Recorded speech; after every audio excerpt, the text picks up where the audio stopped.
আসসালামু আলাইকুম রহমতুল্লাহ।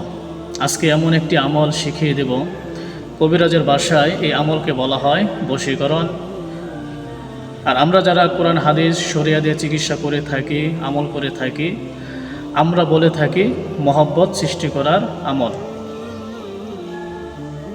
অনেক বোনেরা বলে যে আমাদের শ্বশুর শাশুড়ি ননদ আমরা ভালো কাজ করলেও তারা দেখতে পারে না, আমাদের পিছু লেগে থাকে, আমাদের প্রতি কোনো মায়া মমতা ভালোবাসা মহব্বত কোনো কিছু নেই।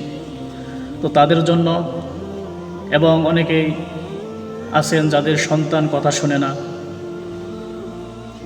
তারাও এই আমল করতে পারেন। অর্থাৎ হালালভাবে নিজেদের আপন মানুষের মনের মধ্যে ভালোবাসা সৃষ্টি করার জন্য এই আমলটি আপনি করতে পারেন। হারাম পন্থায় নয়, অবৈধ ভালোবাসা প্রেম প্রীতির জন্য এই আমল কিন্তু গ্রহণযোগ্য হবে না। যদি আপনি করেন সেটা দায়ভার আপনারই ক্ষতি হবে। তো আমলটি করবেন মাগরিবের নামাজের পরে 2 রাকাত নফল নামাজ আদায় করবেন।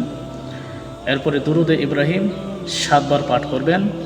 সূরা ইখলাস 21 বার পাঠ করবেন। হাতের মধ্যে 20টি কর আছে, সূরা ইখলাস একবার পাঠ করবেন, একবার ফু দিবেন, কুল হুয়াল্লাহু আহাদ আল্লাহুস সামাদ লাম ইয়ালিদ ওয়া লাম ইউলাদ ওয়া লাম ইয়াকুল লাহু কুফুয়ান আহাদ।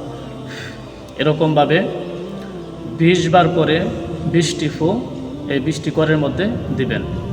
21তম বার পুরো হাতের মধ্যে ফু দিবেন।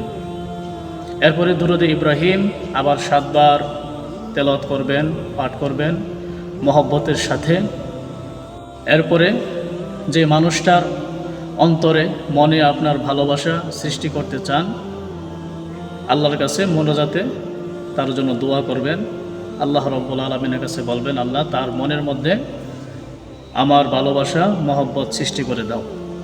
এরকমভাবে যদি আপনি 41 দিন আমলটি করতে পারেন, ইনশাআল্লাহ ব্যক্তির অন্তর যতই কঠোর হোক না কেন, পাথর হোক না কেন, চিরস্থায়ী আপনার জন্য ভালোবাসা মহব্বত সৃষ্টি হয়ে যাবে ইনশাআল্লাহ।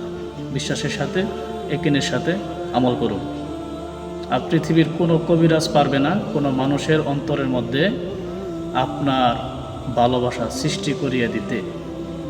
আপনি আমল করে আল্লাহর কাছে চেয়ে নিতে পারেন ইনশাআল্লাহ।